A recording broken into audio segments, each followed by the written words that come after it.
enviarle el enlace a las otras personas y pues nada, protejamos la cátedra, adelante, todo bien, esto pues suele suceder, mejor dicho no suele suceder porque nunca más ha sucedido, pero pues tenemos que estar en defensa de la cátedra. Pidamos a Diosito por reconectarse. Yo creo que solamente alcanzamos a llegar cuando estaba presentando lo del muro de Berlín. Fue muy poquito. De ahí para adelante ya aparecieron unas atroces imágenes. Entonces, yo creo que pues reiniciamos, profe, reconectamos. Muchas gracias por volverse a conectar. Por favor, envíenle solo a sus compañeros, a sus colegas, para que no tengamos acá otra filtración de hackeo y podamos desarrollar nuestra sesión bien acogidos, bien recogidos. Todos acá, pues muy bien, adelante. ¿Sí? Bueno, William, tranquilos, yo sé cómo es estas complicaciones de los tiempos COVID y post-COVID que nos obligan un poco a hacer estas reuniones de forma virtual. Nos han permitido la maravilla de podernos conectar a veces desde lugares muy lejanos, pero implica también el reto tecnológico y de las múltiples dificultades que implica hacer esfuerzos de conexión virtual. Entonces, no, nada más agradecer la paciencia para todos los entes en atender y mantenerse en esta sesión de la cátedra. Entonces, yo creo que si se quedaron en el muro de Berlín, estaba apenas comenzando. Entonces, pues vuelvo a comenzar. Volvemos desde el muro de Berlín. Entonces, a ver, estamos acá. ¿Dónde estamos? Bueno, estábamos acá en el muro de Berlín. Entonces, para resumir un poco, había hilado como unas ideas como más finas, pero en definitiva, por ahí de vez en cuando alguien diga algo, porque yo no los estoy viendo y solo estoy viendo mi presentación. Entonces, como solo veo mi presentación, no sé qué pasa. No estoy viendo la presentación. Gracias por anotar ese detalle, es que me faltaba compartirla. Ahora creo que sí.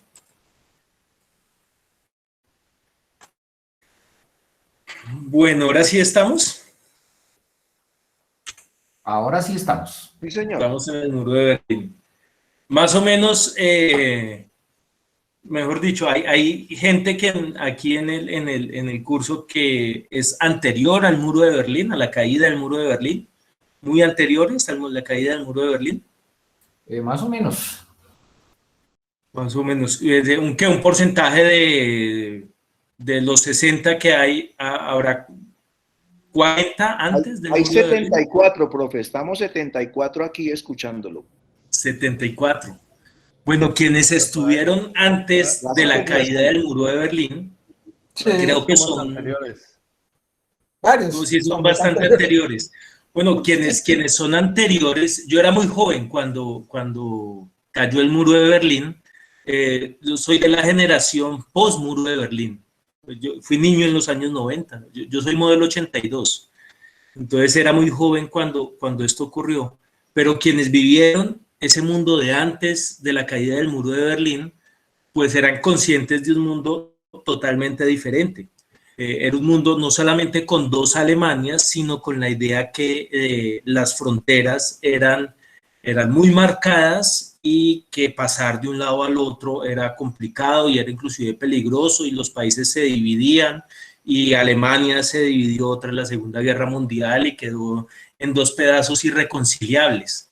La caída, y parece que eso siempre iba a ser así, la caída del muro de Berlín fue de gran peso en el imaginario geopolítico global, y cumplimos ahora 20 años, 89, 99, 2009, 20 y punta de años, ¿qué? 30 años, 89, 99, 2009, 2019, 30 años, 30 y pocos años de la caída del muro de Berlín, y pensamos, o se pensó desde los estudios fronterizos, que después de la caída del muro de Berlín, las fronteras no iban a ser un gran problema para las sociedades y íbamos a tender hacia esa idea de una aldea global donde no iba a haber grandes conflictos. El fin de la historia, otros autores. Sin embargo, esto pues nunca fue del todo cierto, aunque hubo grandes proyectos de integración con mucho éxito, como la Unión Europea y todo esto. Sin embargo, en la misma Unión Europea, en los años más recientes, ya cercanos a estas décadas, el proyecto europeo se ha comenzado a resquebrajar y la idea de ese espacio común sin fronteras pues ha comenzado a desbaratarse, ¿no? En 2015, las vallas que comenzaron a surgir en Hungría, ¿no? Las que ya habían en la frontera exterior europea en España, en Ceuta y Melilla, pero pensamos que, bueno, eso es una cosa que sucede allá en Europa, sí, Europa es muy compleja, pero no pensamos mucho que eso también nos atravesaba nuestras cotidianidades y las relaciones acá en América, o por lo menos en Sudamérica, mucho, que la frontera, pues sí es un hecho ahí, pero que tampoco había grandes estudios sobre la frontera, por lo menos no se veía en la cotidianidad de los noticieros, tanto como si veía uno y lo sorprendía lo que pasaba en Europa. Sin embargo, los movimientos migratorios haitianos y más recientemente las migraciones, muchas de retorno, que es una cosa que a veces se esconde, de venezolanos atravesando Colombia y todas las complicaciones atadas a las dinámicas migratorias, pues nos sorprendió a todos. Y esto pone de presente que el tema de las fronteras no es un tema secundario en las dinámicas socioespaciales contemporáneas. Pero a mí me parece que algo que es muy interesante es que muchas de estas dinámicas fronterizas donde se hacen visibles es en los lugares o en las poblaciones que están próximas a las fronteras políticas. Es en estas ciudades donde se instalan vallas, se establecen fortificaciones y donde se hacen prácticas muchas de las dificultades de cruzar entre un estado y otro. Porque es en estas ciudades donde pueden hacerse visibles y pueden accionarse muchas de las restricciones a las movilidades. Sin embargo, hoy vemos que esa idea que las fronteras están asociadas al borde, al perímetro exterior del Estado, ¿no? Un poco como esta caricatura que vemos acá, como si la frontera hacia allá fuera un espacio donde no existiera nada más. Esto es una construcción discursiva espacial muy poderosa. Hoy en día los entornos fronterizos son otros, o también, además de lo que está en relación a la frontera política que asociamos al límite, además de eso hay otros entornos, como los aeropuertos. En el marco del COVID vimos cómo las fronteras, tanto estas asociadas al borde de los estados, como otras nuevas fronteras que empezaron, o desde hace algún tiempo empezaron a surgir, pero que se hicieron patéticamente evidentes en el momento de auge del COVID, pues nos pusieron de presente que vivíamos en un mundo lleno de fronteras. Los aeropuertos impedían el tránsito de extranjeros. En Bogotá se convirtió en una frontera para no dejar entrar extranjeros. La categoría extranjero estuvo o todavía asociada a la posibilidad de infección, como si los nacionales no transportaran el virus.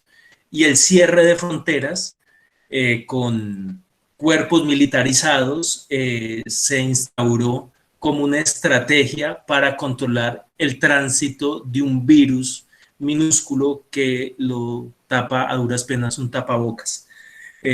Unas escalas supremamente grandes de retención y de control, pero que nos hablan del peso y de la que sigue teniendo en la imaginación política las fronteras. Es decir, no desaparecieron, sino que se han fortificado.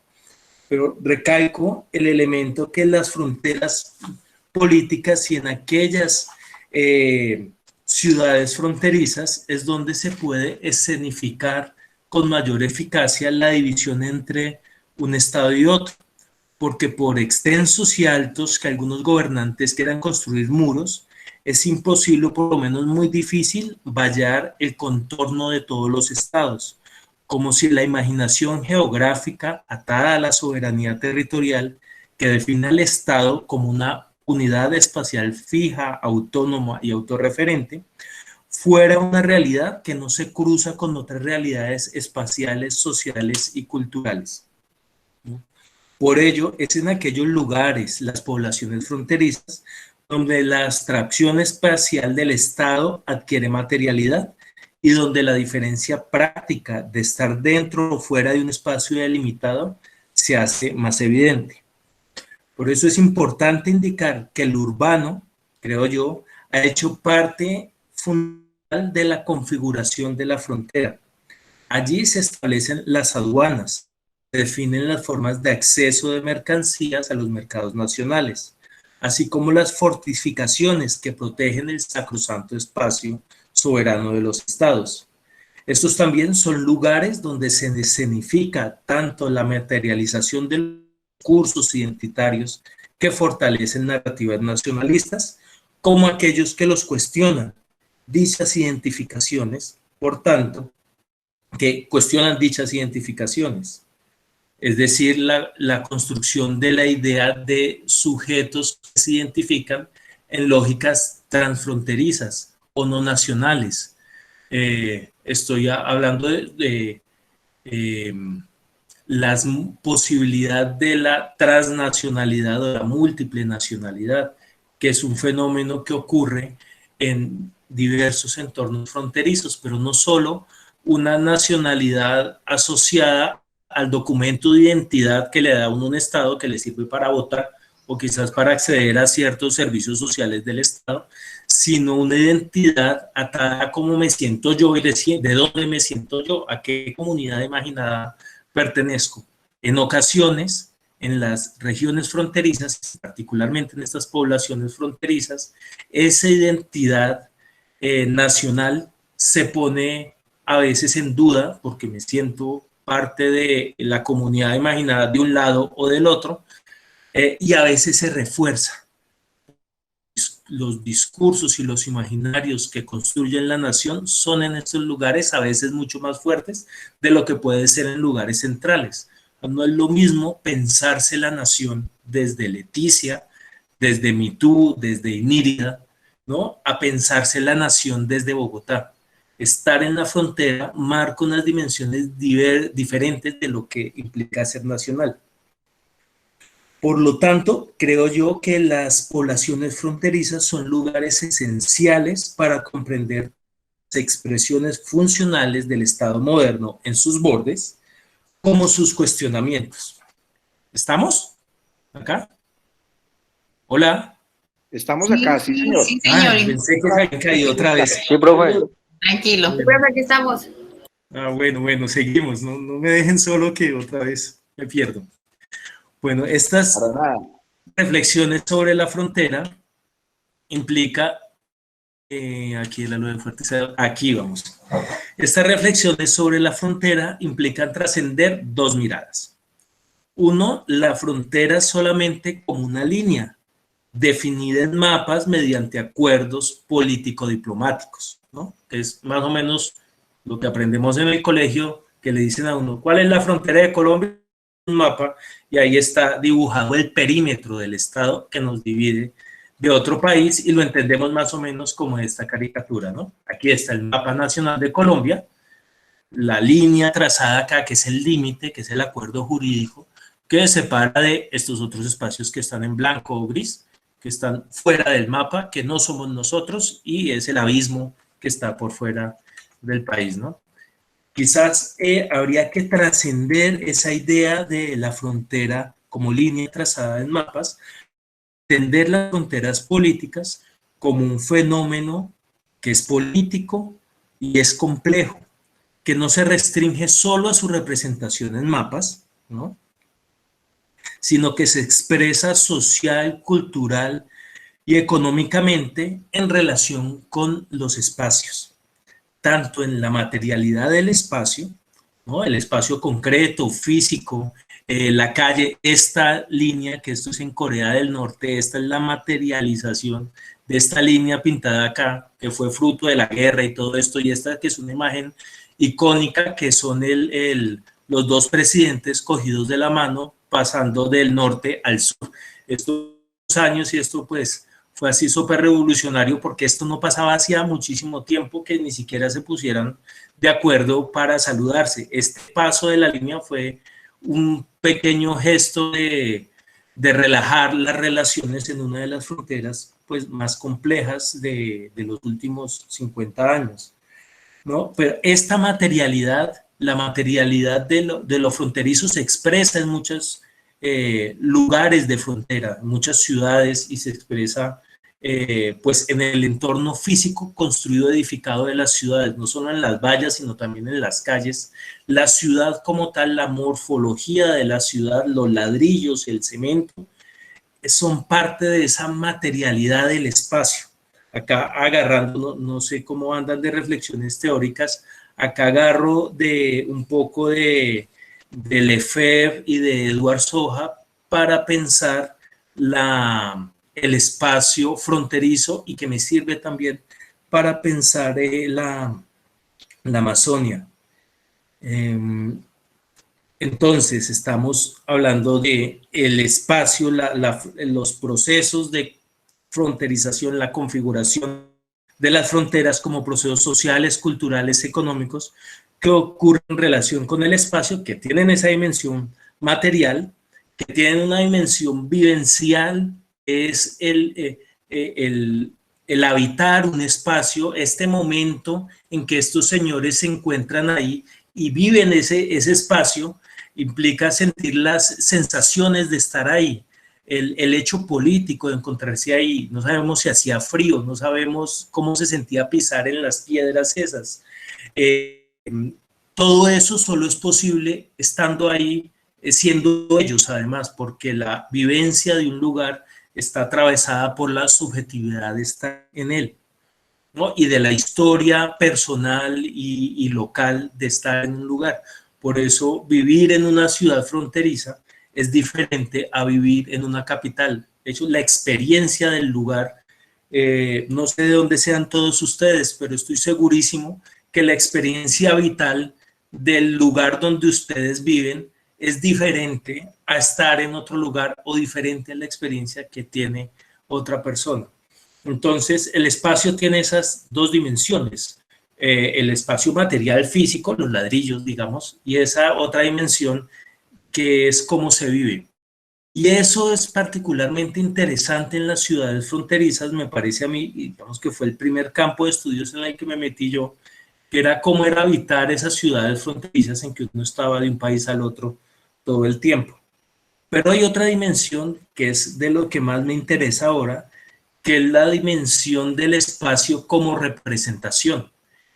Ese espacio que se vive y que es físico también tiene otra dimensión, que es cómo se proyecta y puede hacerse reconocible por otros, que se expresa en mapas, que se expresa en caricaturas, que se explica en dibujos, que no todos son, digamos, acá tienen un carácter cómico, pero no todas las representaciones son de un carácter cómico. Esta fotografía no es de carácter cómico, pero es una representación de un acontecimiento que está sucediendo. Pero acá hay todos unos discursos implícitos, igual que en estas otras. Son diferentes y habría que comprender qué es lo que se dice ahí, más allá de lo evidente que se dice ahí. Y yo pienso que es muy importante entender esas diversas dimensiones del espacio para entender una región tan particular e interesante como la que estamos concentrados nosotros, que es la región amazónica, que ya llegaremos a la Amazonia, que por lo pronto estamos un poquito lejitos, pero bueno, ahí vamos llegando.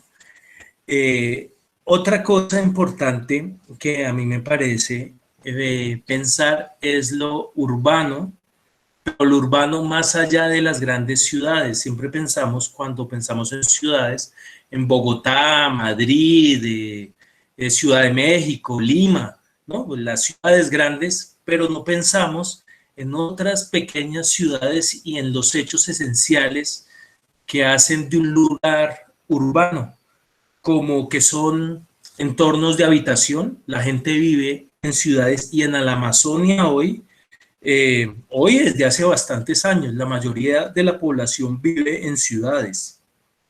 Si no estoy mal, Berta Becker hablaba de que no podíamos hablar de, solo deberíamos hablar de una Amazonia urbanizada, y esto en los años 80. El peso demográfico de las ciudades, y esto ha crecido en los últimos años. Si no estoy mal, es el 80% de la población. Creo que el último informe Reiser, me corrige alguien que tenga estos datos al día, hablaba de cerca del 80% de la población que vive en ciudades. Pero ¿cómo son estas ciudades amazónicas? No son Nueva York, ni siquiera son Bogotá. ¿Cómo es Florencia? ¿No? ¿Cómo es Manaos? ¿Cómo es Iquitos? ¿Cómo es San José del Guaviare? Estas no son ciudades que tengamos en la literatura tradicional de los estudios urbanos. Habría que pensar otra forma de las ciudades, y particularmente de las ciudades fronterizas, porque tienen expresiones espaciales diferentes y relacionadas propiamente con la condición fronteriza. Entonces habría que pensar las ciudades cambiando esa lógica escalar desde donde normalmente se piensan, como entornos de habitación con lugares con profundos significados políticos y culturales. Y ahí nuevamente las ciudades fronterizas son muy importantes, que son centrales en la idea, en la construcción política de la idea nacional. El caso de Leticia es casi emblemático, está atravesado por una pugna entre dos países por la definición del control de un territorio, donde, digamos, la estrella de la confrontación fue la ciudad de Leticia, y por eso Leticia es tan importante para el imaginario nacional colombiano en la Amazonia. Pero también son lugares con funciones económicas muy importantes y de reproducción de la sociedad. Las ciudades son entornos de mercado, y hablando como entornos de mercado, no estoy pensando solamente en supermercados, en los malls, en estos, digamos, grandes espacios, sino en los lugares que articulan lo rural y lo urbano. Y esto de la relación rural-urbano, inclusive la definición de lo rural, es un tema que creo que es muy importante pensar en la Amazonía, porque muchas veces relacionamos lo rural a lo selvático, o no relacionamos. En esta lógica urbano-rural, en la Amazonia tenemos es más ciudades y selva, pero la selva no la imaginamos como un entorno de producción agrícola para la ciudad, que es la relación clásica rural-urbano. En el campo se producen los alimentos y los materiales que nutren la ciudad y se comercializan en un mercado, y la gente está en las ciudades y va y compra el mercado sus abarrotes, sus alimentos que consume. Entonces una ciudad necesita un entorno rural que la alimente. En la Amazonia hay una cosa muy interesante en la narrativa, que pensamos ciudades, si acaso llegamos a pensar ciudades, porque en la Amazonia no es muy frecuente pensar que haya ciudades. Ese es un elemento discursivo interesante a analizar. Pero lo rural muchas veces no lo pensamos en articulación a esos entornos urbanos. Y entonces nos genera una cierta asimetría en lo rural y lo urbano en la Amazonia, que creo que hay que repensar para entender las articulaciones que construyen los procesos de urbanización en la Amazonia, y que me parece a mí interesante articularlos con estos otros procesos de fronterización o de configuración compleja de las fronteras políticas que les venía hablando. Un poco de las economías fronterizas. Este es un elemento que me parece a mí de gran importancia, en entender las dinámicas económicas particulares que ocurren en las ciudades fronterizas. ¿Sí? Hay un entorno de encuentro de mercados nacionales con características internas diversas que disponibilizan productos, bienes y servicios y están determinados en las ciudades fronterizas por la diferencia cambiaria, la diferencia en calidad de los productos o por diferencias normativas, fiscales, fitosanitarias entre un país y otro. Entonces, en los mercados fronterizos tenemos que estas múltiples diferencias marcan la dinámica como se mueve la actividad económica en la frontera. Entonces tenemos, creo que, dos elementos asociados a los mercados que muchas veces no se comprenden, y es que en las regiones fronterizas los mercados son necesariamente transfronterizos y están marcados por las diferencias y las restricciones de lo que ocurre a un lado y al otro. Y esto también afecta los intercambios urbano-rurales. Creo que eso es muy importante entender en las ciudades fronterizas. Y la otra dimensión es la que me parece clave, es la expresión física de la ciudad en la frontera. ¿Recuerdan que les mencionaba hace un rato esa dimensión material de la frontera? Y creo yo que es fundamental para entender las ciudades fronterizas porque está atadas a su forma, inclusive a su memoria. Aquí nuevamente hablándoles del muro de Berlín, un niño tumbando el muro de Berlín y el adolescente, ya el joven, 26 años después.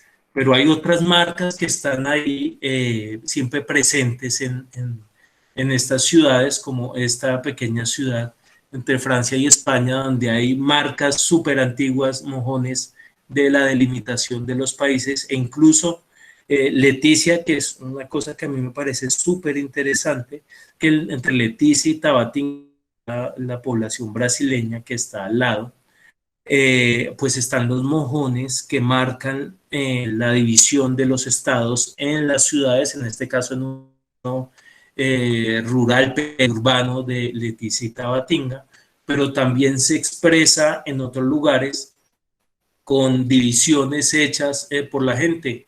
Por ejemplo, el muro, los muros de las viviendas ponen la parte de atrás de la casa hacia el límite o en algunas zonas, lo cual refuerza la condición separadora del límite.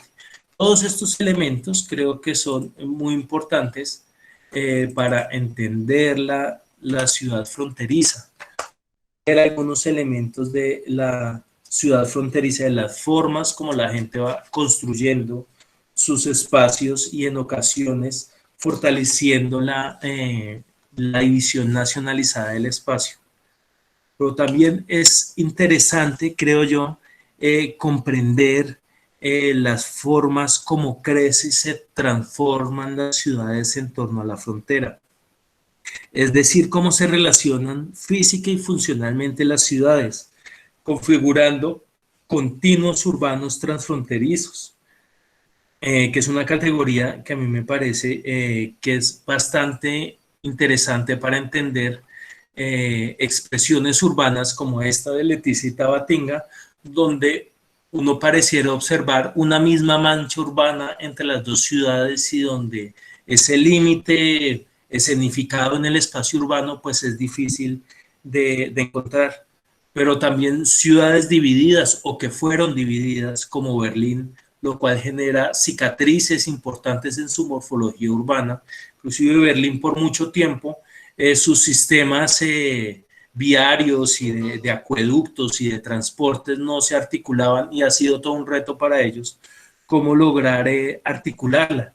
Y todas estas diversas expresiones o formas como han ido creciendo y transformándose las ciudades en torno de las fronteras políticas, pues resultan interesantes para entender el conjunto de las expresiones urbanas en las fronteras. Y por último, quizás resulte de gran interés pensar cómo estas ciudades no solamente están a veces vinculadas profundamente entre ellas, como Leticia y Tabatinga, como les explicaba, un continuo urbano transfronterizo, pero hay otras muchas, ya les mencionaba el caso de Berlín, aquí está Foz de Iguazú, que es otra triple frontera, con Foz de Iguazú en Brasil, Iguazú en Argentina y Ciudad del Este en Paraguay, que están profundamente articuladas, pero quizás un llamado muy importante es a salirse de la escala de entender la ciudad, a entender cómo las ciudades se articulan entre ciudades.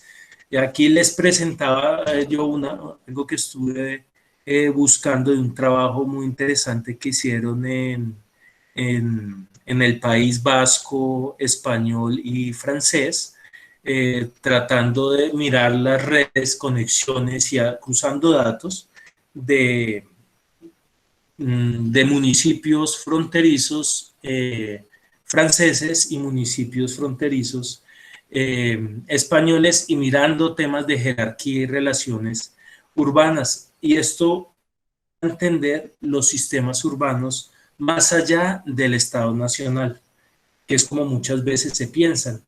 Esto nos ayuda a pensar en el caso amazónico, aquí de Leticia y Tabatinga.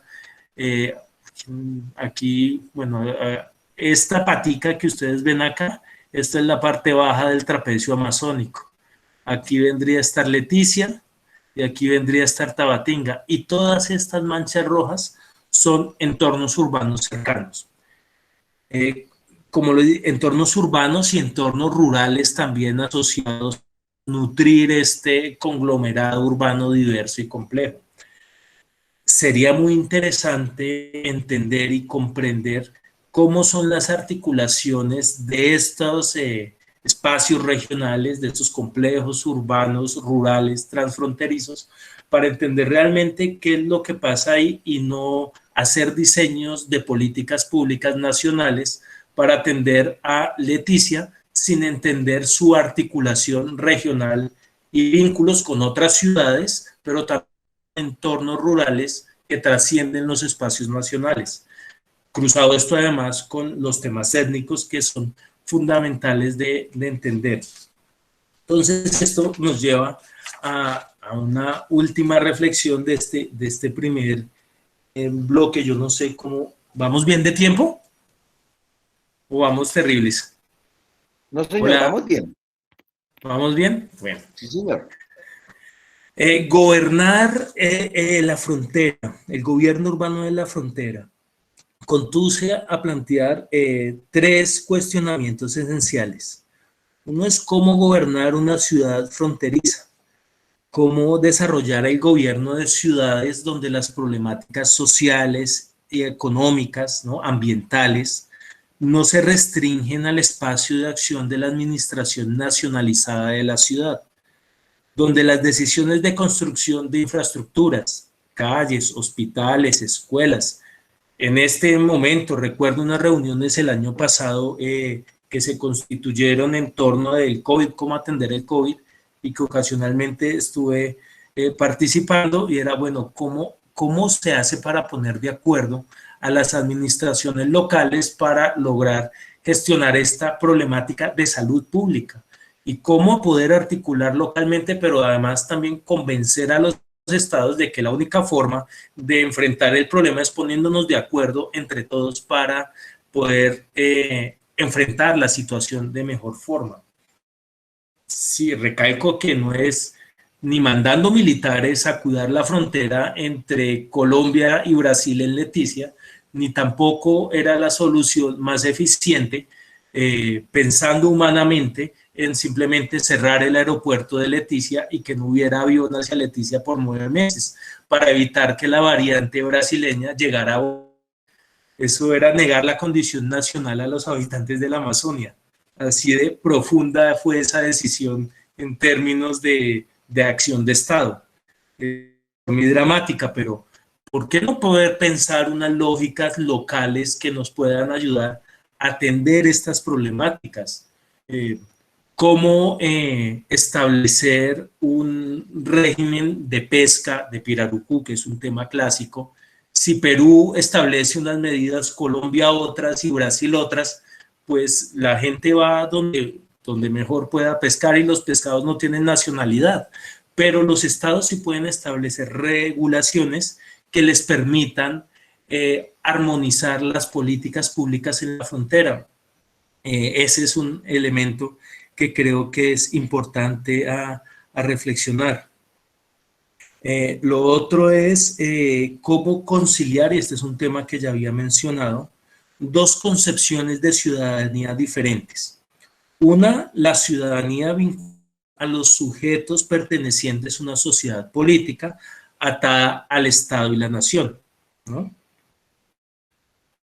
Que decide cómo se gobierna su ciudad, ¿no? Que eligen a un gobernante que hace las acciones que en teóricamente, le ordenan de cómo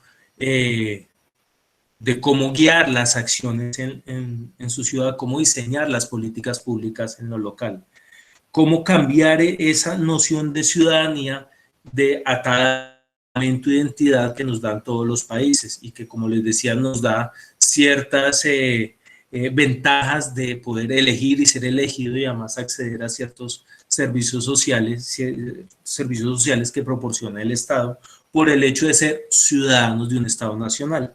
Pero es que hay otra dimensión del ser ciudadano y es la dimensión del habitar la ciudad, de yo soy de acá, yo estoy acá, llevo toda mi vida acá, no soy nacional de este país, pero ese es mi entorno de vida.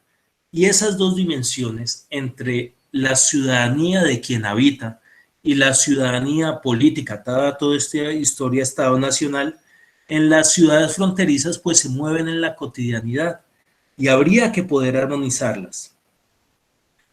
Por lo tanto, habría que poder conciliar o, como les decía, armonizar políticas públicas en las fronteras, siendo estas diseñadas para darse al interior del Estado, legitimado por una ciudadanía nacional y articulado por relaciones intergubernamentales y restricciones administrativas y fiscales definidas hacia adentro de los estados, pero donde las demandas sociales que las justifican implican trascender la estrechez de dicho contenedor. Es decir, las políticas públicas han sido pensadas para que las implemente un Estado y beneficiando a su ciudadanía, que es la ciudadanía quien elige a los gobernantes. Así se pensaron las políticas, así se piensa la administración pública.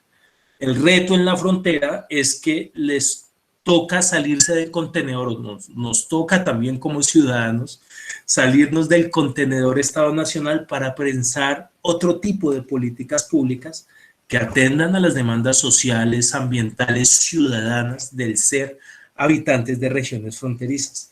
Esto implica retos normativos importantes, rediseñar en Colombia la ley de fronteras, ¿no? Entre otras cosas. Y esto lleva a preguntarse si es posible el desarrollo de gobiernos fronterizos, lo cual es toda una discusión en este campo de estudios de los estudios de frontera y las políticas públicas. Esto fue un evento que hicimos, la Cátedra Imán de Fronteras, duramos de agosto a noviembre del 2018, discutiendo varios de estos temas con diversos académicos de varias partes del mundo y estamos ya por terminar el libro fruto de este evento y que intenta aterrizar a las reflexiones fronterizas sobre la región amazónica. Bueno, esa era una primera parte que quería traerles de la reflexión sobre la frontera y algunos elementos que me parecían a mí interesantes de cómo esta reflexión sobre lo fronterizo y sobre lo urbano nos pueden servir para pensar la región amazónica. No sé si nos da el tiempo para que deambulemos un poco sobre, ya aterrizar a ver ciudades amazónicas y sobre cómo hemos imaginado la región. ¿Podemos gastar media horita más en esto o claro, entramos en una discusión en torno a lo anterior? No, claro que sí, claro que sí. Yo estaba anotando las intervenciones de los participantes, de los colegas acá. Le quiero comentar, profe Jorge, que estamos sobre los 99, 100 participantes cautivados acá con su presentación. Y claro que podemos continuar. Son las 7:05, entonces tenemos 20, 25 minutos para poder profundizar en la Amazonía como paraíso, según veo en el título. Bueno, esa es una cara. Muchas gracias, William. A ver si logro hacerlo eficientemente. Germán Palacio, quien es hoy director del IMANI, planteó en un libro hace ya varios años, se me olvidó el título, pero del libro, me va a matar Germán. Pero él ya planteaba dos conceptos interesantes, que la Amazonia se ha pensado como paraíso, ¿no? De Colombia, magia salvaje, ¿se acuerdan de esa película que fue muy importante hace unos años? Por lo menos no la metía el éxito por todas partes. Amazonia, el paraíso en la tierra. Y esto viene desde mucho tiempo antes, ¿no? Miren acá, el Edén, ¿no? En este mapa que es bellísimo de Diego Ribeiro, ¿no? El Edén en el Nuevo Mundo. Esta idea paradisíaca, académica, llena de... en su estado natural. Esa es una idea muy poderosa, pero que se contrasta con otra idea también presente desde hace mucho tiempo de la Amazonia como infierno, ¿no?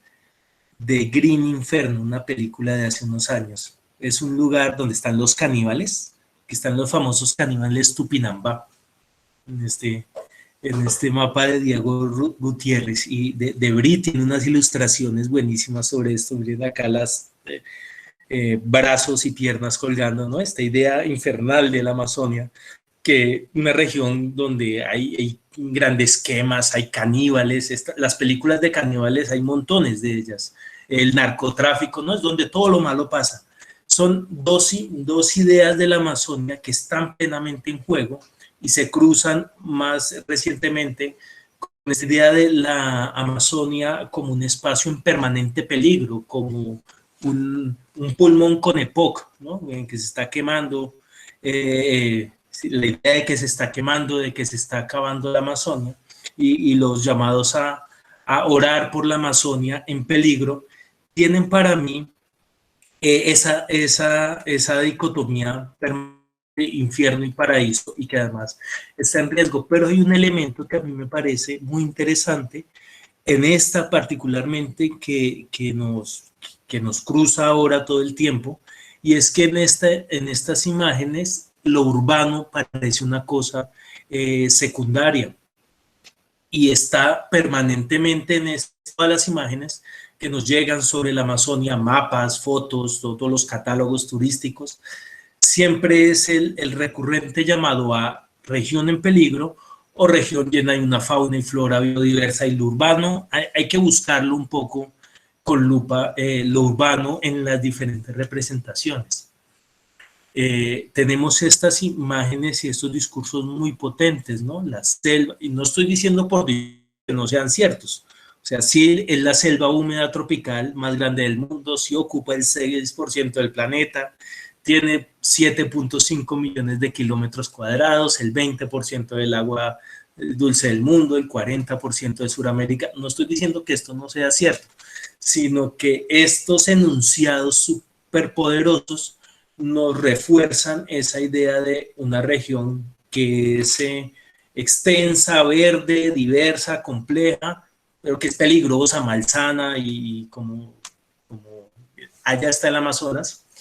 Pero hay otros elementos que casi no son destacados, y es este de 40 millones de habitantes. 40 millones de habitantes es muchísima gente, así sea muy grande. Y el otro elemento es que es un territorio extenso dividido en 9 países.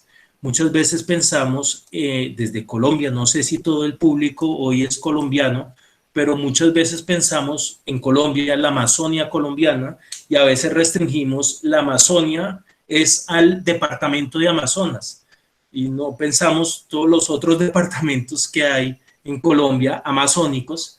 Dijimos Amazonas, pues, ¿no? Le preguntan a un bogotano Amazonas es el departamento de Amazonas y se reduce Amazonia a Leticia. Entonces hay una reducción ahí tremenda, pero más o menos en todos los países amazónicos, Amazonia es su Amazonia nacionalizada. Esta ausencia de lo fronterizo está atada, creo yo, a esa idea de la región amazónica como un espacio fronterizo en lógica de un frente de colonización, un espacio lejano, salvaje, entre infernal y paradisiaco y que está en peligro, que les presentaba ahora. Pero quisiera resaltar acá dos elementos. Uno, lo de los 40 millones de habitantes, la mayoría de los cuales ya les decía viven en ciudades, y la otra es la dimensión fronteriza de la división entre 9 países. Que esté dividida en 9 países, que es que hay diversas relaciones fronterizas que han generado muchas de ellas entornos urbanos fronterizos diversos que han sido muy poco estudiados. Bueno, acá esto voy a pasar un poco rápido por esto. Últimamente mis líneas de investigación están más ligadas a la historia de la cartografía. Y he estado reflexionando sobre cómo lo urbano aparece desde hace mucho tiempo en mapas y otras representaciones.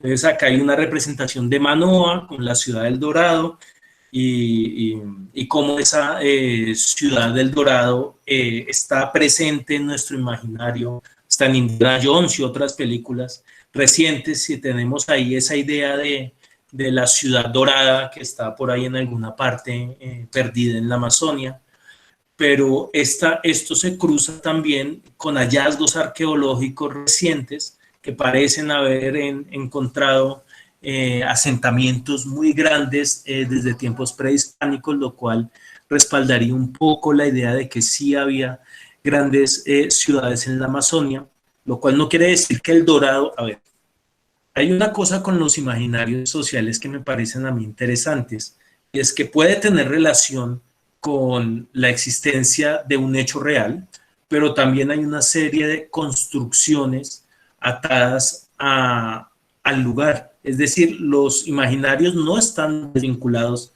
de lo real. Existen porque son reales, pero además también son, digamos, construidos en otra dimensión en las imaginaciones.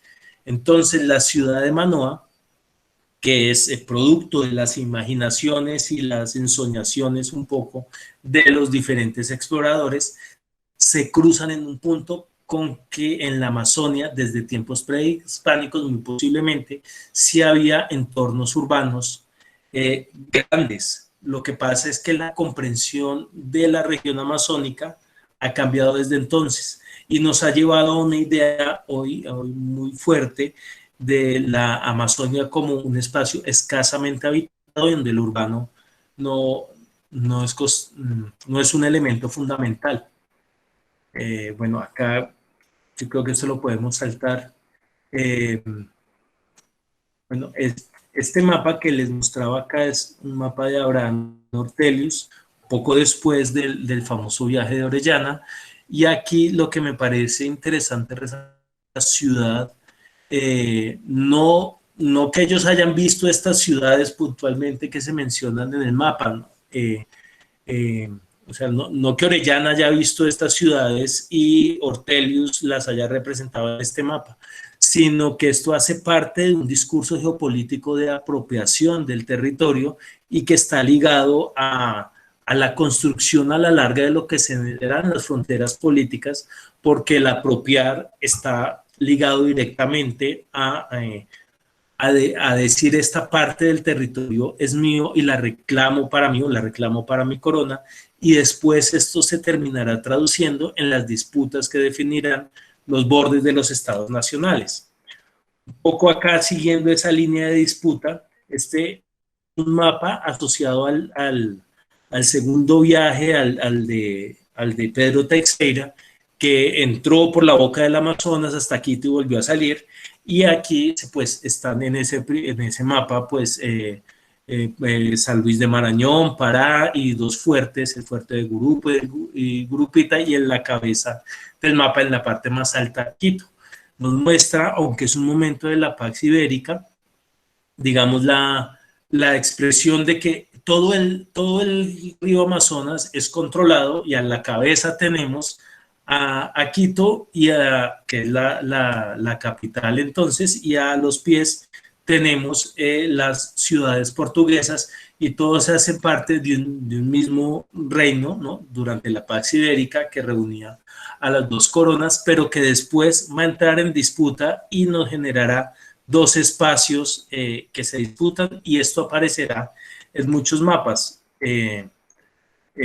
Aquí, por mostrarles uno rápidamente de la Condamín, esos espacios dominados por Quito y los dominados por los portugueses terminarán en las misiones españolas y portuguesas, lo cual a la larga terminará traduciéndose en los espacios controlados por los estados nacionales, en unos entornos de disputa supremamente extensos que llegaron hasta el siglo XX. Tabatinga fue fundamental en los procesos de definición de los territorios hispano-portugueses, y hay toda una historia profunda atada a la fundación de los lugares y a los movimientos de poblaciones de un lado del río al otro, para dejarlo dentro del espacio de control de una de las coronas. Esto en los diarios de Requena, quien fue el comisario español en su momento, lo pone muy de presente. Y acá en el mapa, en uno de los mapas que hace Requena, pues lo expresa. Acá, San Fernando, población destruida por la comisión portuguesa, y acá no poblado de los moradores de San Fernando, es decir, pone de presente en el mapa ese movimiento. ¿Qué quiero decirles con todo esto?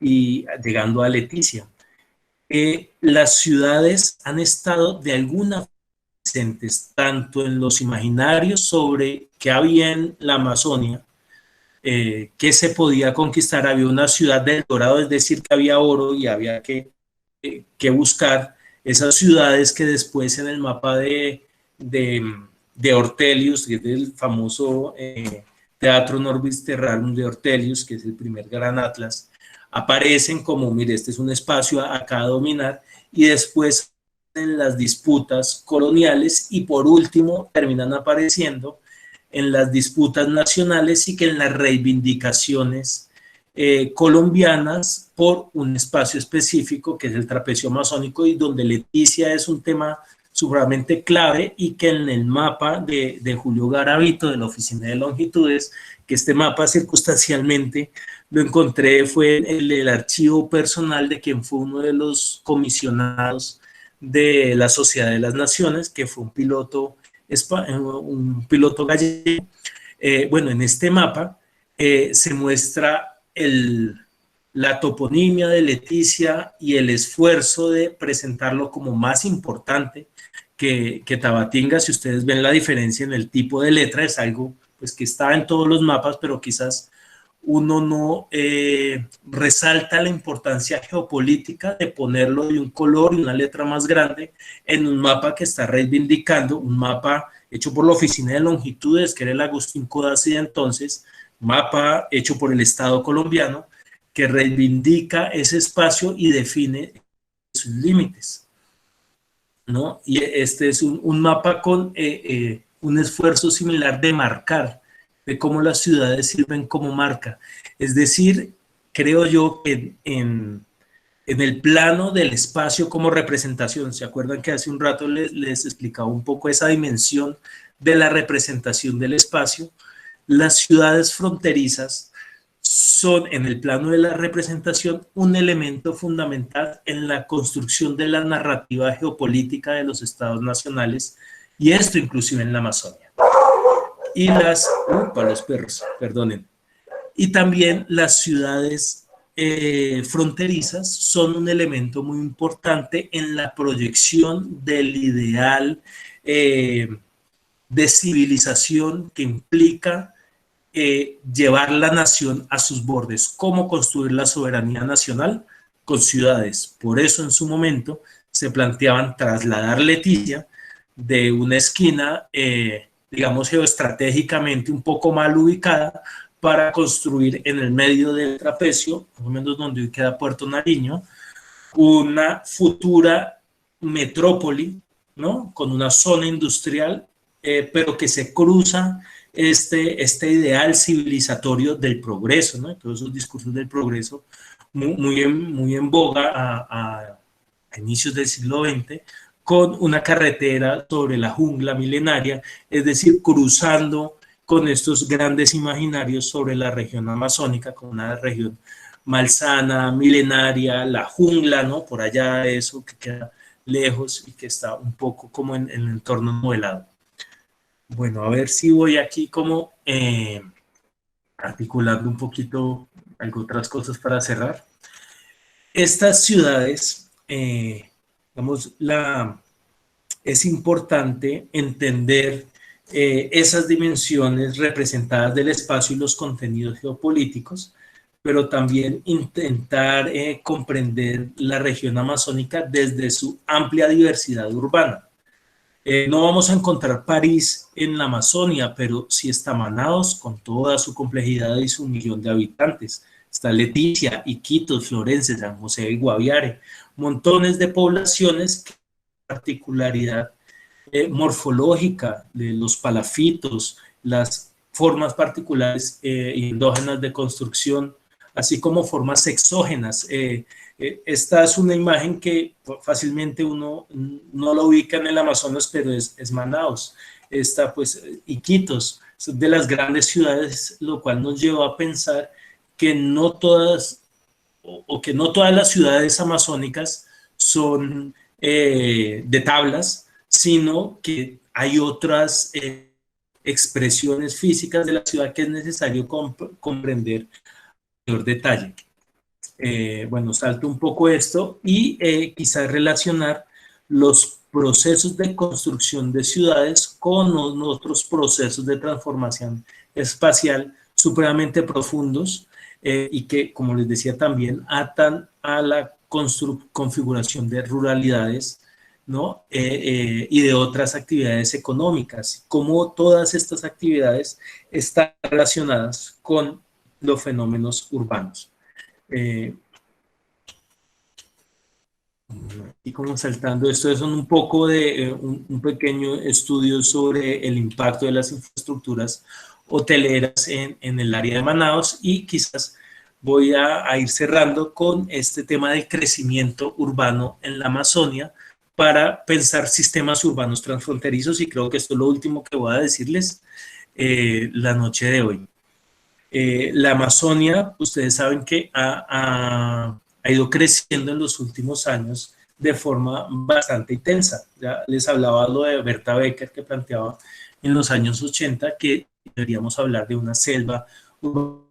Y en estos estudios del IBGE nos muestra pues la concentración en grandes centros urbanos, en Belén y en Manaos, ¿no? Pero quizás lo que me parece a mí interesante es cómo no pensar para la Amazonia brasileña solamente Belén, ¿no? Y esto no es una idea mía, es de Tatiana Shore y José Aldemir de Oliveira, que murió hace un par de años, de estudiar otros tipos de ciudades, no solamente las grandes, sino estudiar esas otras muchas ciudades amazónicas de tamaños intermedios y que establecen otro tipo de relaciones que quizás estudiar solamente las grandes ciudades nos impide ver. Acá yo hice un trabajo muy sencillo recogiendo datos censales de los últimos 3 censos, pese a todas las quejas que tengamos de los censos, es lo que hay.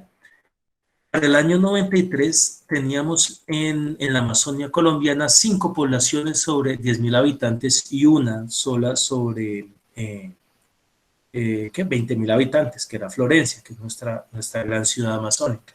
Para el siguiente censo teníamos 6 de 10.000 habitantes y 6 de 20.000 habitantes. Ya el salto es grandísimo porque se doblaron el número de ciudades de 10.000 y 20.000 habitantes, ¿no? Sumadas se doblaron, y para el de 2018 pues ya el dato es pues bastante más grande. Es decir, tenemos cada vez más grandes ciudades y para la Amazonia colombiana una población de 10.000 habitantes es una gran ciudad y tenemos ya 10 ciudades de 10.000 habitantes y 14 sobre 20.000 habitantes, ¿no? Y algunas ya llegando casi a 50.000 habitantes. Estamos hablando de un fenómeno urbano, por lo menos en el tamaño de las ciudades, bastante importante, lo cual no ha sido excesivamente estudiado, que es muy importante estudiarlo, porque esto nos marca formas de cómo debemos intervenir en el desarrollo territorial. Pero una de las cosas que es interesante explorar es la particularidad de ciudades fronterizas de las que más o menos les he ido hablando. En este estudio del CINCHI, que es muy completo, del 2015, muestra 3 poblaciones fronterizas de la Amazonia que son de gran importancia, ¿no? Inírida, Mitú y Leticia. Y nos muestra su importancia y en alguna medida cierta articulación transfronteriza, pero al igual que pasa con muchos estudios de colegas brasileños, se quedan en el límite. Este es un estudio clásico que muestra una metrópoli local, está haciendo acá relación a Manaos y cómo está articulado a metrópolis de menor tamaño hasta poblaciones muy pequeñas, pero no cruza hacia el otro lado. Si este debe ser Belén y este quizás sea Manaos, resulta que de este lado, por aquí vendría a estar Leticia y Quitos estaría por acá. Y todo esto era para explicar el sistema urbano en tiempos del caucho. Pues esto estaba muy vinculado y hay una economía muy dinámica transfronteriza, ¿no? Y acá este otro estudio buenísimo del grupo RETIS para el plano de desenvolvimiento de la faixa de frontera, que nos muestra las ciudades de frontera en toda la franja fronteriza brasileña, pero no las articulaciones. Quizás sea interesante entender en esta complejidad de la Amazonia como región fronteriza, con 9 países, que 7 limitan con Brasil, 4 con Colombia y Perú, 3 con Venezuela, Guyana y Surinam, 2 con Francia, donde hay 7 fronteras, que nosotros solamente hablamos de esta triple frontera y no entendemos las otras, y 15 también dobles fronteras que tendría pues una particularidad muy importante para estudiar. Y con este ánimo de estudiar, digamos, acciones transfronterizas y tratando de superar la mirada nacionalizada, una propuesta que hemos hecho desde el GET es estudiar estos sistemas urbanos y las articulaciones, pues en torno a esta pequeña región fronteriza. Bueno, y yo creo que dejo ahí porque si no, no acabamos. Muchas gracias. A usted, profe Jorge Aponte, muchísimas gracias por su valiosa conferencia. Yo creo que el punto central ha estado pues, en los diversos significados de las fronteras, que a veces están puestos para separar, pero también que se entrecruzan y que generan como esos sistemas transfronterizos, que creo que es como uno de los puntos centrales acá, y como esa mirada cultural de la Amazonía y las ciudades como imaginarios de construcción, tanto de esas fronteras donde se unen nacionalidades como el caso de Leticia y Tabatinga, pero también donde se delimitan y se ponen como esos mojones que ustedes señalaban. Bueno, yo lejos de hacer un resumen de su intervención, solamente he señalado acá pues como unas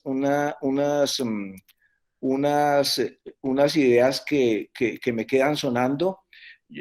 Yo quiero compartir algunos de lo que han escrito los colegas en el chat. Angie Artiaga escribía que dice, pero Colombia nunca ha negado la entrada a ninguna persona de otros países y es muy poco el control de la migración. Roberto Ramírez dice que en Caquetá, cuando usted pedía ese dato, la población urbana está alrededor del 55%. Y también dice que la importancia de considerar áreas urbanas no fronterizas en la Amazonía. Por ejemplo, él señala la proyección de futuras áreas metropolitanas como Morelia, en Florencia, Montañita, en Caquetá. Marlene Benilda nos señala que todos deberíamos apropiar lo que sucede a la Amazonía. Y por último, Angie Arteaga pregunta por qué en Venezuela hay un estado llamado Amazonía. ¿Sí? Esas son como las inquietudes, los comentarios y esa última pregunta, ¿por qué en Venezuela hay un estado llamado Amazonía?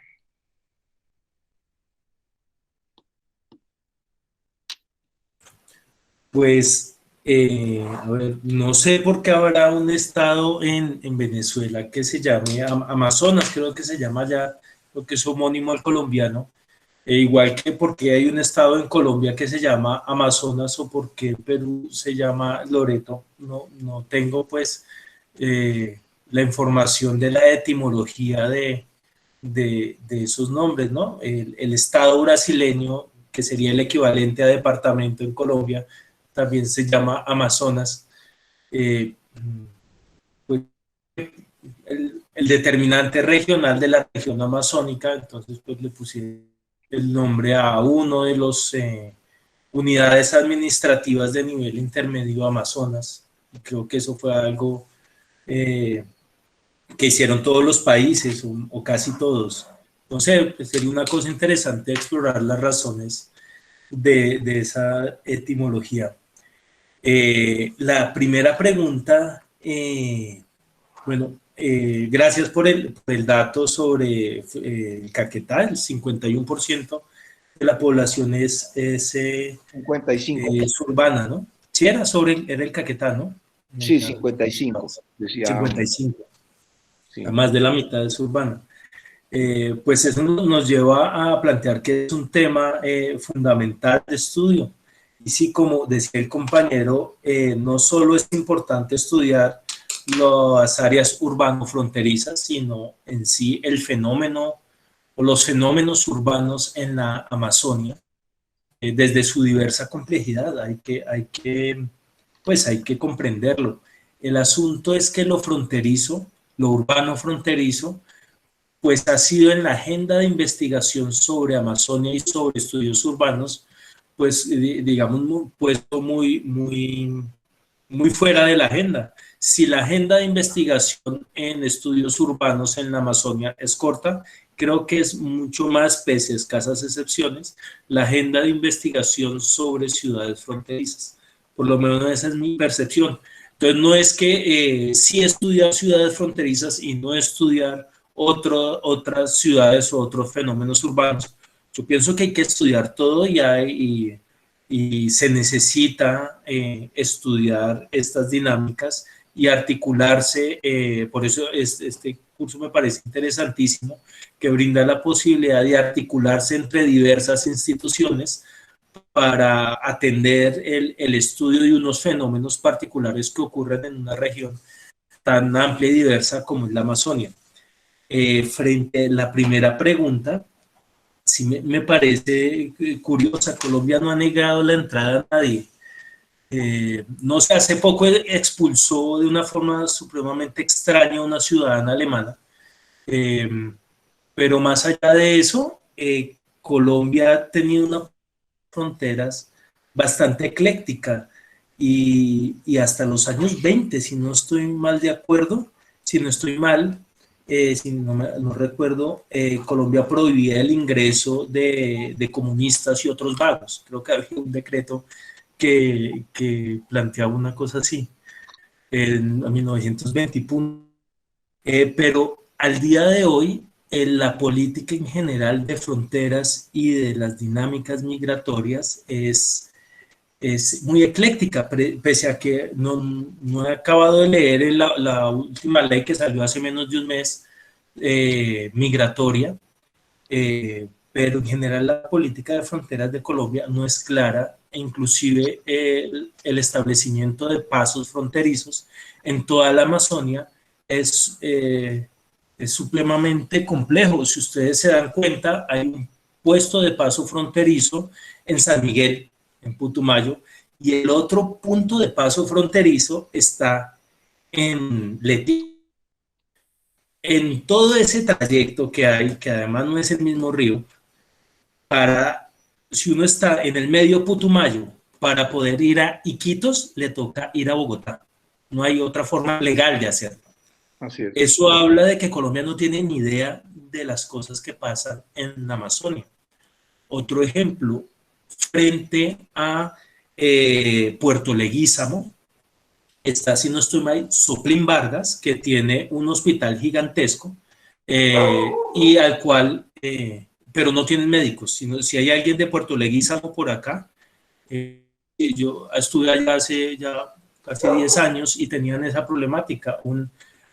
Julie, que Soplín Vargas, ¿no? Y tenían un gran hospital y no tenían, y en Puerto Leguízamo sí podían suplir médicos. Si no estoy mal, 10 años esa era la problemática.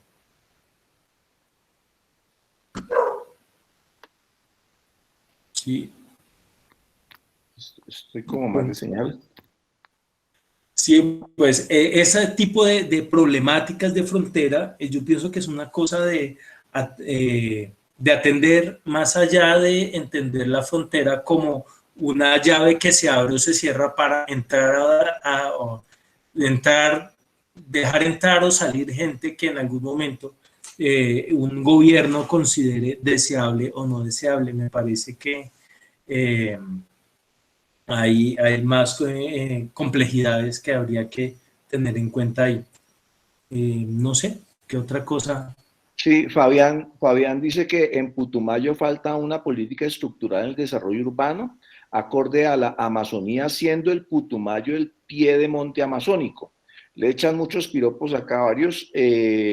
Y Germán Cardosa pregunta a partir de las organizaciones indígenas de Colombia, Perú y Amazonas, que tiene una visión que no reconoce fronteras físicas, ¿cómo entender los fenómenos de articulación de estos pueblos indígenas? Pues yo pienso que hay dos cosas que entender y es que los pueblos indígenas esencialmente no están marcados por las identificaciones nacionales, aunque sí. A ver si me aclaro un poco en ese punto. Los pueblos indígenas no los define la identidad nacional, ¿no? El pueblo Murui es Murui, así esté en Perú o esté en Colombia, es el pueblo Murui. Pero el peso de las identidades nacionales, tanto en las prácticas como en los beneficios diferenciados de los servicios sociales que brinda un Estado o el otro, marcan diferencias profundas. Hay un trabajo famosísimo de Claudia López Garcés sobre los ticuna.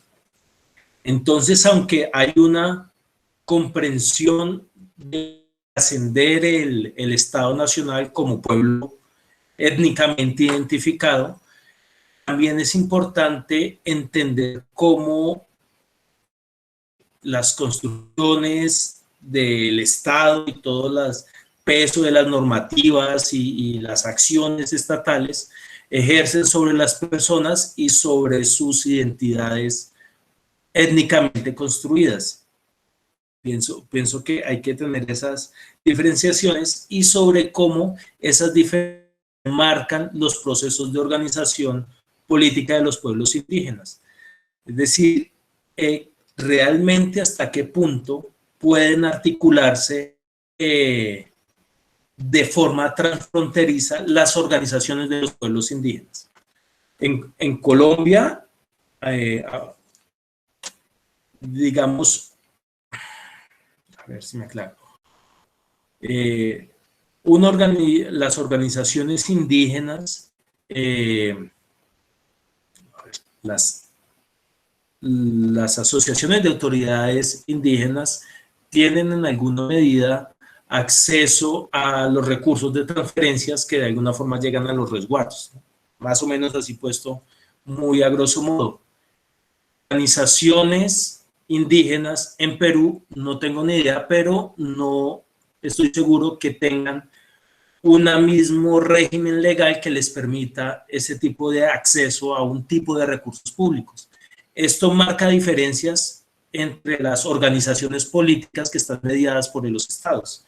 Entender eso y entender cómo los pueblos indígenas pueden utilizar las herramientas de los estados, creo que es un trabajo muy importante que tienen ellos. No sé si queda totalmente claro la importancia del Estado en la mediación entre los pueblos indígenas y las diferencias que esto marca. ¿No? Sí, señor, muy bien. Han colgado ahí en el chat del grupo el link de la grabación de la sesión inaugural del 12 de agosto para quienes lo estaban solicitando. Bueno, pues no hay más preguntas. Yo creo que tenemos aquí un contexto desde el punto de vista del análisis de las fronteras como líneas de separación y unión, como imaginarios y cómo se convierten también en elementos transculturales, tanto en los sistemas urbanos como en otras formas de pensar la geografía, sobre todo la compleja geografía de la región amazónica y la forma como esa región trasciende departamentos en Colombia y en los otros países. Yo creo que si hay alguna otra pregunta y si quieren plantearla acá en vivo y en directo, pues claro que escuchamos.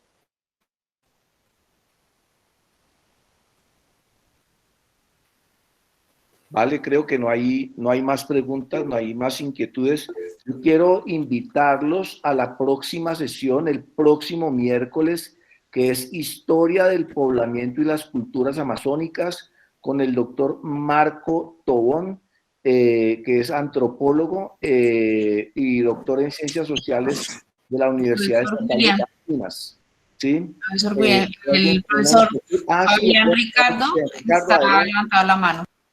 Fabián Ricardo, adelante, por favor. Buenas noches. Muchas gracias por darme la oportunidad de participar en esta conferencia.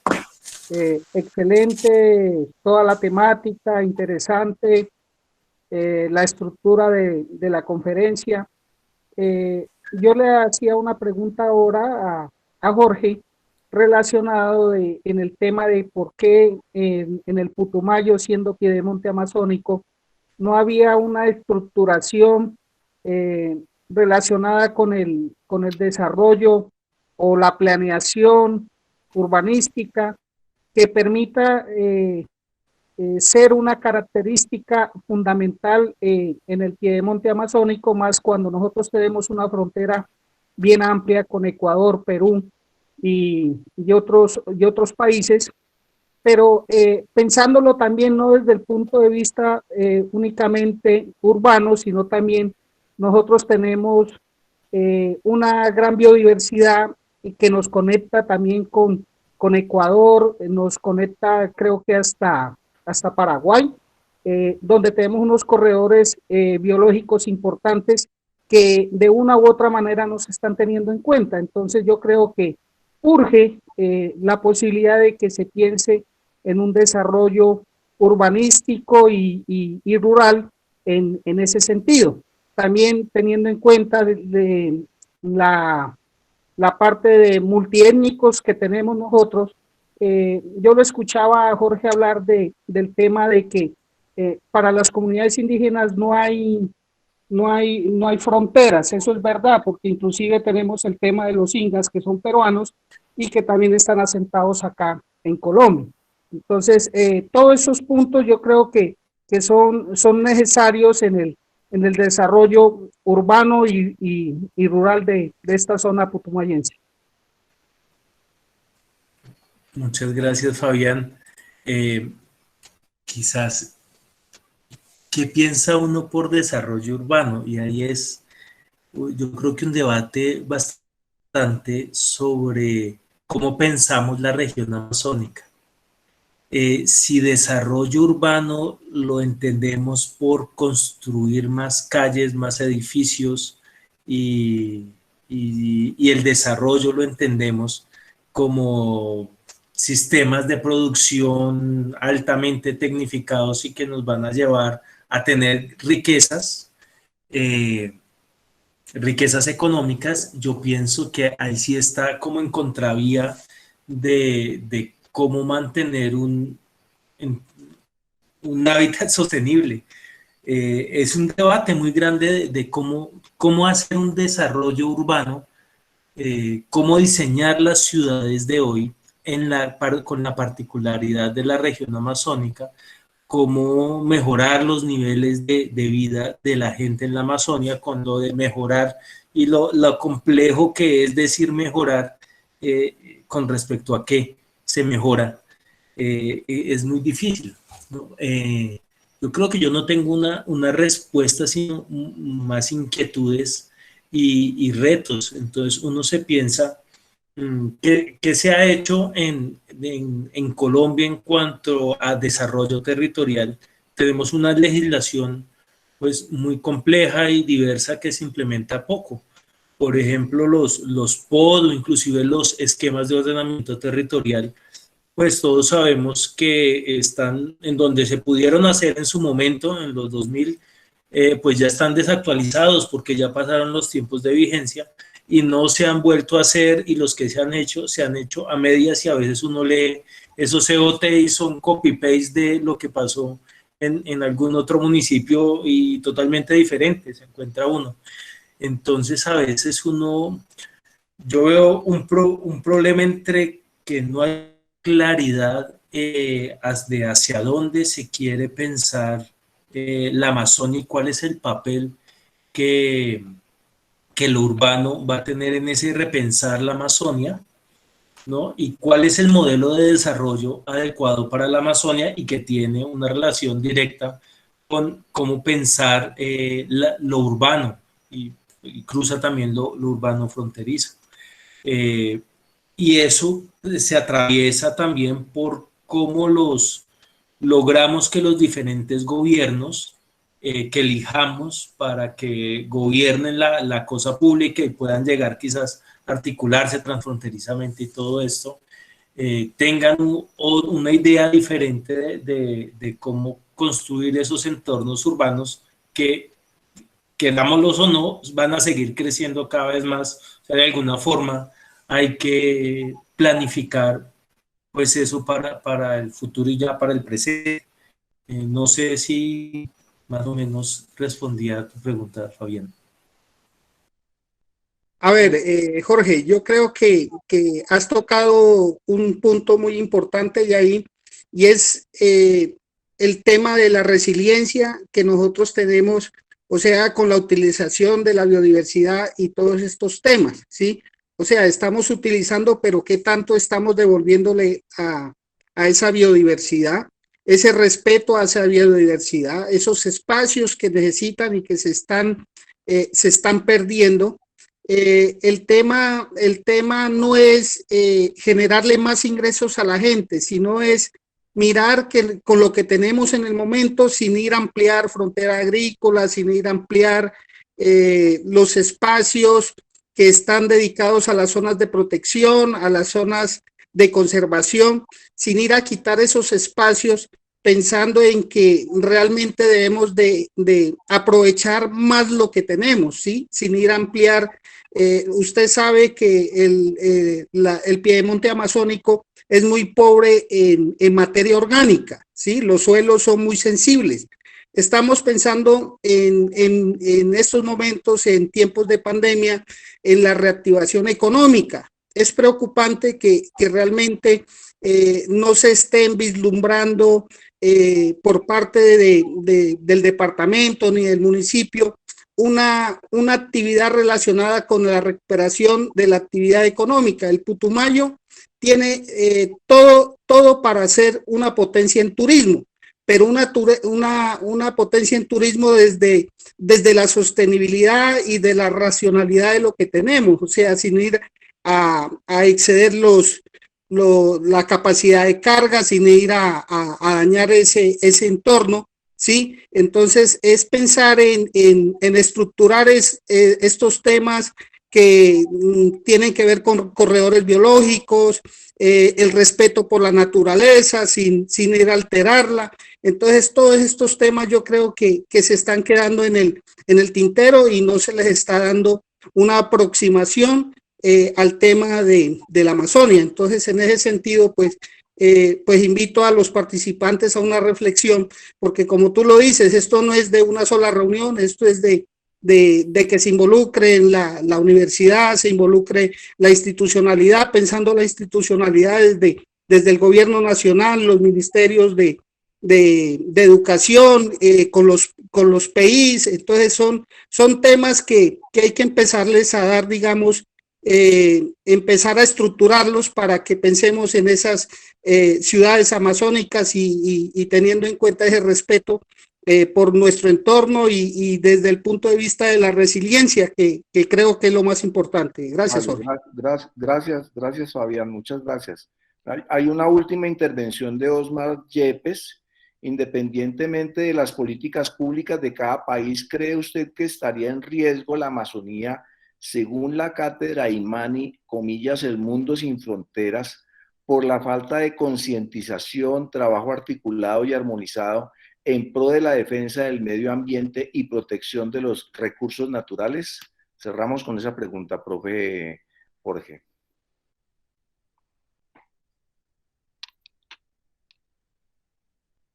Su micrófono.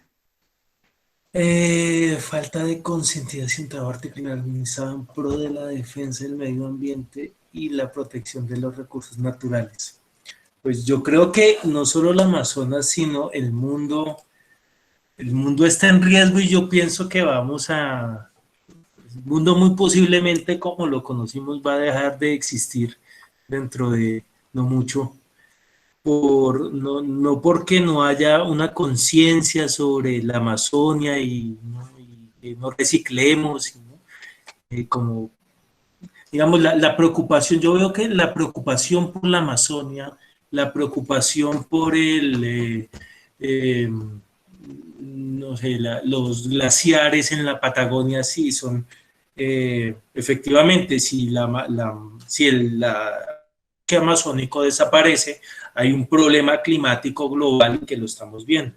Pero yo pienso que en sí el problema, más allá de cómo buscar estampitas y oremos por el Amazonas porque se está quemando, que es como la narrativa gorda, hay un problema estructural y es del modo de producción que tenemos, y es que el capitalismo es insostenible. Y no una bandera política electoral, sino es que si seguimos consumiendo a la escala que consumimos y pues comiéndonos nuestro propio planeta y no hay otro planeta a donde irnos, solamente Elon Musk se podrá ir a Marte y el resto pues nos moriremos acá. Entonces no es la preocupación por la exclusividad de la selva amazónica, es tan preocupante que la selva amazónica se acabe, como que se derritan los polos, que se acaben los glaciares patagónicos, que el desierto del Sahara le esté pasando otras cosas, que se estén perdiendo los bosques de los valles interandinos, están supremamente amenazados.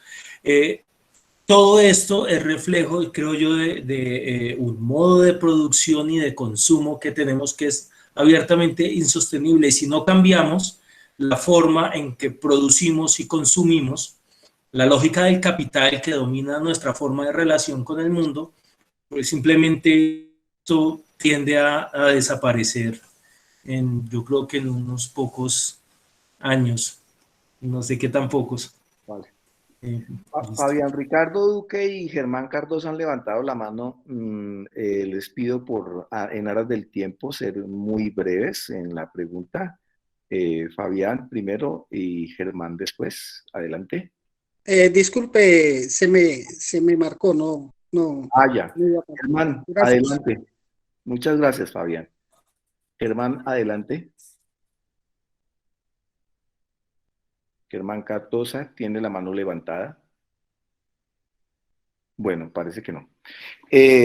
Entonces, reitero la invitación para la próxima sesión de hoy en 8, también súper interesante, con el doctor Marco Tobón, antropólogo de la Universidad de Caldas, doctor en Ciencias Sociales por la Universidad Estatal de Campinas, becario postdoctoral ahorita en antropología en UNICAM, y el tema es Historia del Poblamiento y las Culturas amazónicas, que es la segunda parte del contexto. Son tres sesiones en relación con el contexto amazónico para darle entrada luego a los abordajes. Profesor Jorge Aponte, muchísimas gracias por su valiosa intervención, por su valiosísimo aporte a esta cátedra. Esperamos poder volverlo a contactar para futuras oportunidades, nos pueda acompañar y podamos seguir compartiendo alrededor de este conocimiento de la Amazonía, las fronteras, la transculturalidad en esas fronteras, toda la complejidad que implica esto, que son mucho más que lineecitas trazadas en un mapa. Muchísimas gracias. Muchísimas gracias, doctor Jorge Aponte, por todo su conocimiento. Gracias a ustedes y pues los invito a todos a seguir reflexionando sobre la Amazonia y a seguir en este curso tan importante. Perfecto, muchas gracias. A todos ustedes, de hoy en 8 a las 6 de la tarde, por favor, los esperamos. Un abrazo fraterno a todos y defendamos la cátedra de los hackeos. Gracias. Gracias a todos. Gracias. Muchas gracias. Gracias. Muchas gracias. Gracias, buenas noches. Muchas gracias. Muchas gracias. Muchas gracias. Gracias, buenas noches. Gracias, feliz noche. Gracias, feliz noche. Buena noche para todos. Buenas noches. Buenas noches. Buenas noches. Muchas gracias, feliz noche. Igualmente, gracias a ti. Muchas gracias. Luisa Fernanda, a usted muchas gracias. Muchas gracias, feliz noche a todos. Carmen, buena noche.